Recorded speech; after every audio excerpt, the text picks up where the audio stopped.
जो रघुवर परमात्मा के नाम का अनुरागी है, जो उनके नाम से प्रेम करता है, वही गुणवान है, वही बड़भागी है। जो नाम का जपने वाला नहीं, नाम से प्यार करने वाला नहीं, वो तो क्या कहूं कि पृथ्वी के ऊपर भार है। इंसान चोला उसने लिया ना लिया बराबर है। जो इंद्रिय के सुख के लिए डूबा हुआ है, गिरा हुआ है, संतों के दरबार में भी वो जीव मान नहीं पा सकते। जो तमोगुणी प्रवृत्ति के लोग होते हैं, वो कुछ समय के लिए इज्जत मिलती है, मान मिलता है, सम्मान मिलता है, तो वो रहते हैं, नहीं तो ना उनको गुरु से कोई मतलब, ना नाम से कोई मतलब, ना उनको अपने कल्याण से कोई मतलब है। वो तो अपने स्वार्थ से मतलब है, वो निकल जाते हैं। लेकिन निकलने के बाद क्या होता है, वही नरकों में जाना पड़ता है उनको। क्यों कि जो एक बार अच्छी जगह से निकल के बिछुड़ जाता है, यही सोच लो अगर किसी रेवड़ से कोई भेड़ बकरी छूट जाए जंगल में, तो अगले दिन मिलेगी क्या? वो नहीं मिलती है। क्यों? जंगल के जानवर उसको फाड़ के खा जाएंगे। इसी प्रकार से जो संगत से फट के अलग चला जाता है, गुरु के मार्ग को छोड़ के बहाने लगाते हैं कि मैंने गुरु को तो नहीं छोड़ा, गुरु तो मेरा वही है, नाम मेरा वही है, फिर भी अपनी गलत बात को सच्ची साबित करने के लिए झूठ पाखंड करता है। अरे गुरु का नाम अगर है तो फिर फर्क किस चीज में आता है? फिर तो एक ही है। नानक साहब कहते एक को सुमरो नानकार जल थल रहा समाये दूजा का है समरिये जन्मे ते मर जाए। नाम में तो तब्दीली नहीं, गुरु में तब्दीली नहीं। गुरु नाम इंसान का नहीं, गुरु नाम तो ज्ञान का है। जिस बॉडी में शब्द प्रकट है, जिसमें वो ज्ञान प्रकट है, वही गुरु है। और मिट्टी की मूर्ति में गुरु थोड़ा है। तुम तो ऐसी बात कर देते हो जो समझी भी नहीं जाती। अब है तो थोड़ी बात मजाक की कि मेरे पास एक और जाके कहने लगी, जी ऐसा आशीर्वाद दो कि बहू बहुत सुंदर हो, कि काम की जरूरत नहीं है, काम चाहे वो कुछ भी ना करे, हो सुंदर बहुत। मैं कहने लगे अपने आश्रम में 3 खड़ी हैं पीछे, जो अच्छी लगे वो ले जाओ उनमें से। देखने में बहुत सुंदर है, काम कुछ नहीं करेंगी, कहीं खड़ी कर देना। अरे जिसमें कोई गुण ही नहीं है, कुछ करना धरना ही उसके पास नहीं है, तो उसका क्या करोगे? गुण की पूजा होती है। सुंदर कौन है? जो सुंदर काम करता है। भला कौन है? जो भलाई के काम करता है। नेक इंसान कौन है? जो नेकी करता है। जो बुराई करता है, पाप करता है, धृष्टता करता है, निंदा करता है, चुगली करता है, वो नामी कैसा, सत्संगी कैसा, भगत कैसा, गुरुमुख कैसा? गुरुमुख तो गुरु की तरफ देखता रहता है, गुरु के इशारे को जानता है, हर काम में गुरु की मौज को समझता है, बुराई में भलाई में जो भी गुरु कहता है उस वचन को सही मानता है। जाहिर में दिखाई देने में चाहे बुरा लगता है, लेकिन गुरुमुख के लिए तो वो पत्थर में लकीर है। कबीर साहब कहते हैं कि उल्टे सीधे वचन का शिष्य नहीं मानने दुख कहे कबीर संसार में सो कहिए गुरुमुख। ये तो गुरु जानता है कि किसके कर्म काटने के लिए क्या कहना है, लेकिन शिष्य अगर उस पर तकरार करता है, शिष्य अगर उसमें संशय उठाता है, शिष्य उसमें अगर भ्रम पैदा कर लेता है, शिष्य डूब जाता है। क्योंकि गुरु तो भ्रम निवारण करता है, निकालता है भ्रमों को। और संशय और भ्रम जब भी तुम्हारे अगर बने रहेंगे तो धिक्कार है तुम्हारा गुरु के पास जाना। पूरा गुरु इसलिए तुम्हें पूर्णता की ओर ले जाता है। पूर्णता की ओर ले जाने से पहले पूर्ण इंसान बनाएगा, और पूर्ण इंसान वो बनेगा जो इन बुराइयों को त्याग के पहले इंसान बनेगा, उसके बाद सत्संगी बनता है। नाम का सुमन, नाम का सुमन तो अगर चाहोगे और समझोगे तो उसके लिए बहुत काफी है। महाभारत पुराण में लिखा गया है कि अर्जुन जी से, अर्जुन को कृष्ण जी कहने लगे कि किसी बात पे जब जिक्र चला कि वो ध्यान में बैठे हुए थे, और अर्जुन जाके कृष्ण जी से कहने लगे, जी आप किसका ध्यान करते हो? हम तो सब आपका ध्यान करते हैं, आप परमात्मा के रूप हो, परमात्मा आपको मानते हैं। हम जब आपका ध्यान करते हैं, आप किसका ध्यान करते हो? कहने लगा कि मैं मेरे भक्तों का ध्यान करता हूं, जो मेरे से प्यार करते हैं, मैं उन भक्तों का ध्यान करता हूं, उनके पास जाता हूं। परमात्मा भी खुद कहता है मुझे मेरे भक्त प्यारे हैं। कैसे? तो कहने लगा जी उनमें तो सबसे प्यारा मैं ही हूं, मैं आपके पास बैठा हूं अर्जुन। बोला अर्जुन बहुत हैं भगत मेरे, कि मेरे से भी अगर अच्छा भगत है गुरुमुख, मेरे से कोई ज्यादा है तो मुझे दिखा सकते हो। बोले कि चल। कृष्ण जी उसको लेके चल पड़े। चलते चलते गए तो जंगल में देखते हैं कि एक तालाब है। तालाब की पानी से थोड़ी दूरी पर एक बूढ़ा शेर है, आंखें बंद किए हुए है वो, और पानी की तरफ उसका मुंह है, खड़ा है वहां आंखें बंद करके चुपचाप। जब वहां पे वो खड़ा है, अर्जुन ने बोला कि देखता है शेर को? बोला हाँ जी देखता हूं। बोला जी ये यूं क्यों खड़ा है? बोला कि ये प्यासा है पानी। बोला तो पानी पीता क्यों नहीं है? बोला ये पानी इसलिए नहीं पीता, ये नाम के सुमन में लगा हुआ है और ये सोचता है कि मेरा सुमन अगर मैं पानी पीऊंगा तो उतनी देर के लिए बंद हो जाएगा। अर्जुन मुंह की तरफ देखने लगा। बोला कि मुझे ये बात जचती नहीं। बोला जचाने के लिए लेके आया हूं तुझे, ये बात अच्छी तरह मैं जचाऊं कि नाम का सुमन होता क्या है। सुमन तार टूटना नहीं चाहिए, पल भर के लिए नहीं। कबीर साहब क्यों कहते हैं कि बैठे उठे खड़े उताने कहे कबीर हम उसी ठिकाने, कि चाहे हम बैठते हैं, सोते हैं, जागते हैं, खाते हैं, पीते हैं, लेकिन हमारी वृत्ति उसी ठिकाने पे लगी रहती है। प्रेमियों, जब तक हम नाम का सिमरण करके नाम को पक्का नहीं करते हैं, हमारे ख्यालों में विचारों में उसको रमाया नहीं है, हमें अपने रोम रोम में उसको जाना नहीं है अभी, उसी नाम को वो तो अंदर में है। लेकिन जब तुम उस नाम का सुमरण करते करते ऐसी हालत तुम्हारी हो जाएगी कि जहां कहीं भी बैठोगे, जागोगे, सोओगे, तब भी तुम्हें उस नाम का ही उच्चारण मिलेगा। सपने में भी 3 अवस्था होती है, जागृत, स्वप्न और सुषुप्ति। जागृत में तो उसका करते ही रहते हो, मान लेंगे कि चेतनता तुम्हारी सचेत होती है। स्वप्न में भी अर्ध चेतना होती है, लेकिन सुषुप्ति जो गहरी निद्रा से भी गहरी होती है, उसमें भी तुम्हारा सांस के साथ नाम ही चलता रहेगा। क्यों कहा है ना, सांस सांस में नाम सुमर बिरथा सांस न खोए, कि जो सांस सांस में नाम को सुमर लेगा, सांस सांस में उस नाम को माला की तरह पोलेगा, वो रोम रोम में रम जाएगा। और जब रोम रोम में रम जाएगा, तुम चाहे किसी भी हालत में हो ना, तुम्हारे प्राण जाएंगे तो भी तुम्हारे जबान से, तुम्हारे अंतर में नाम ही बोलेगा, दूसरी चीज नहीं आएगी। इसके उदाहरण तो अनेक थे, लेकिन मैं बात को ज्यादा लंबा नहीं करना चाहता। फिर भी तो क्योंकि बरसात वाला यूं ही डट है सुबह से कि अपना काम पूरा हो जाए, तो कृष्ण जी कहने लगे कि देखता है इसको, ये पानी इसलिए नहीं पीता कि इसका सुमन ना टूट जाए। बोला फिर? बोला ऐसा कर तू कि इसके कान में जाके तू श्री राम राम श्री कृष्ण जी के नाम का उच्चारण कर। जब तक तू नाम बोलता रहेगा तब तक ये जाके और पानी पी लेगा, ये नाम सुनता रहेगा, ताकि इसका नाम का ख्यालात और विचार नहीं टूटेगा। क्या उसने जाके कान में बोला, और कान में बोलते ही उसकी आंखें खुली, आंखें खोलता है, देखता है सामने कृष्ण जी खड़े हुए।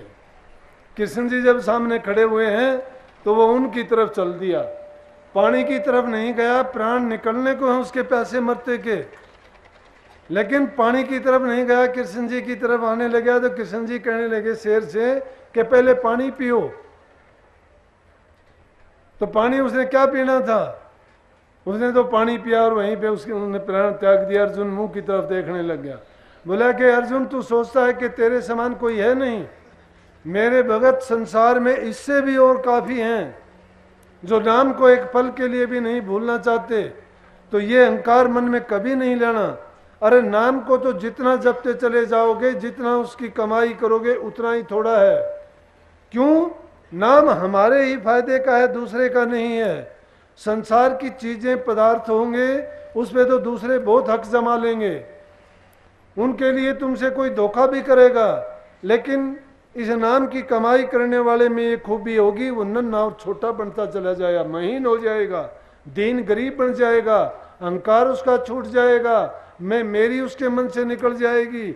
उसमें तो एक ही भावना रह जाएगी कि तू और तेरा, कि जो कुछ है परमात्मा का है, मालिक का है, सतगुरु का है। जो कुछ होता है मौज से होता है, जो कुछ होता है उसकी रजा में होता है। जो होगा वो मेरे लिए सही होगा। बुरा होता है तो भी कहता है कि अच्छा हुआ, भला होता है तो भी कहता है ठीक ही हो गया।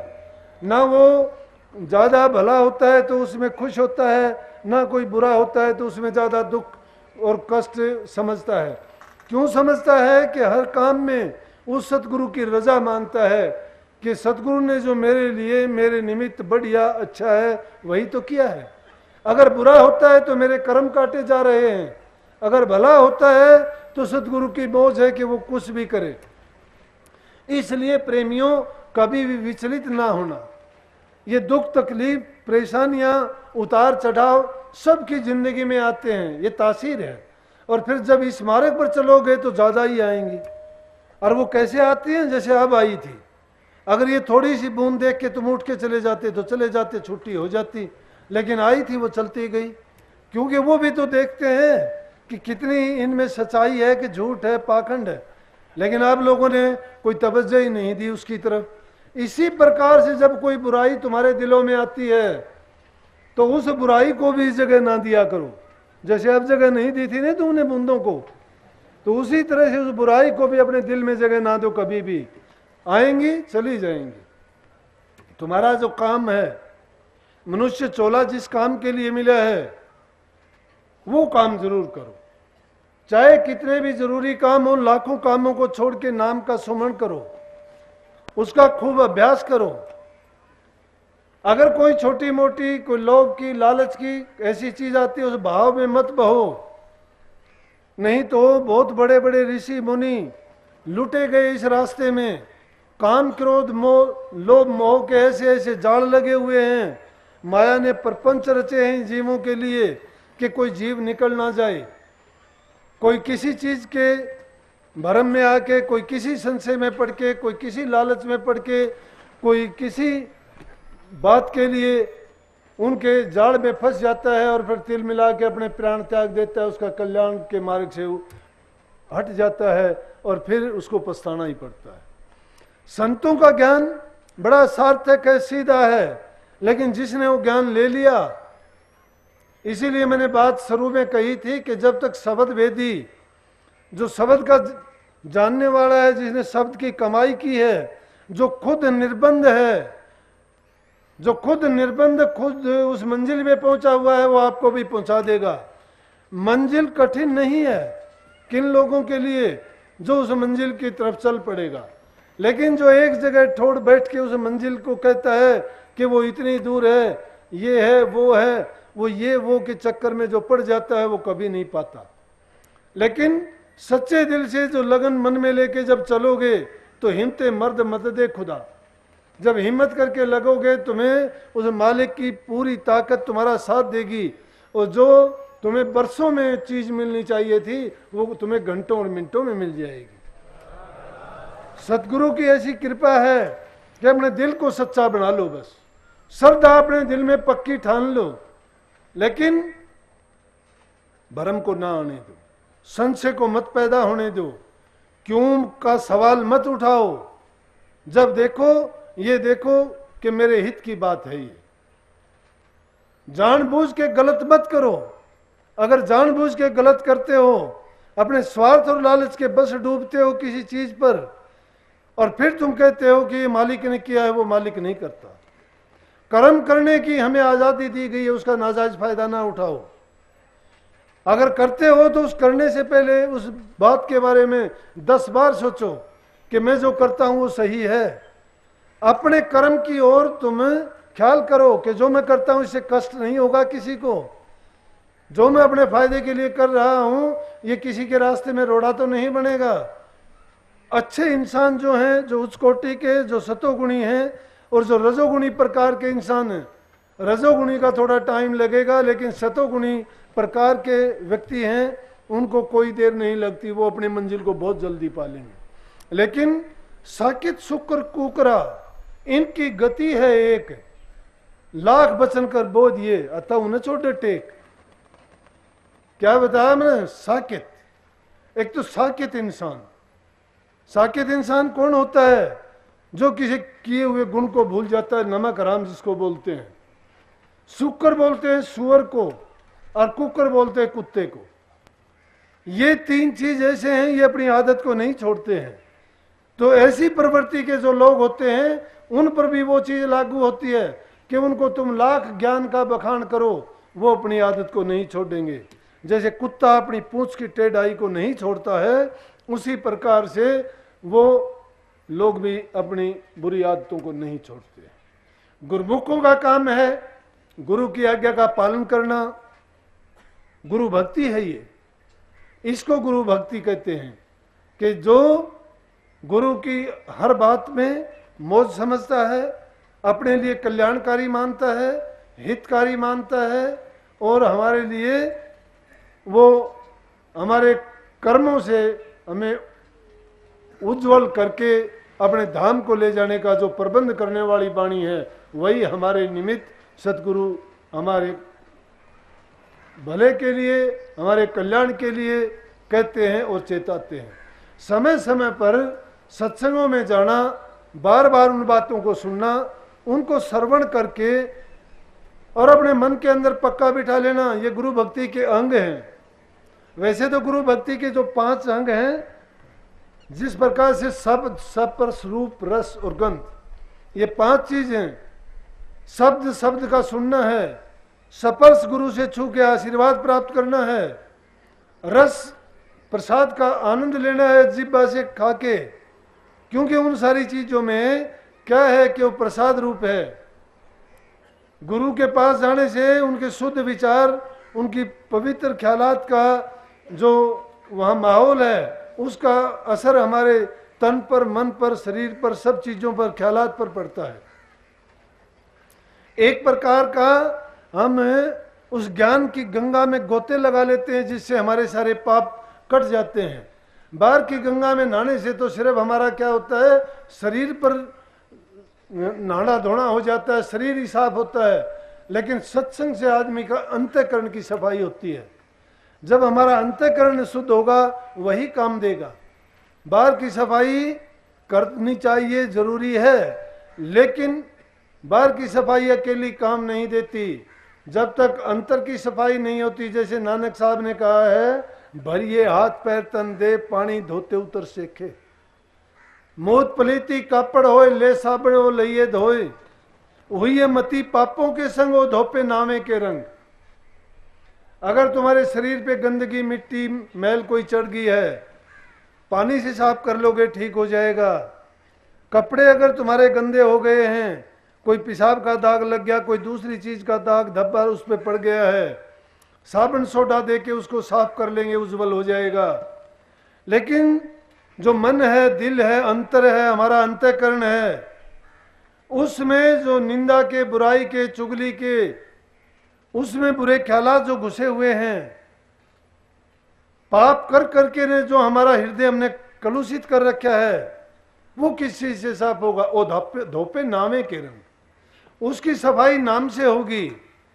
इसलिए बात वहीं आके रुकती है कि नाम आदमी के अंतःकरण को शुद्ध और पवित्र करके, उसमें क्यों शुद्ध और पवित्र करना चाहिए कि परमात्मा का वास है इसमें।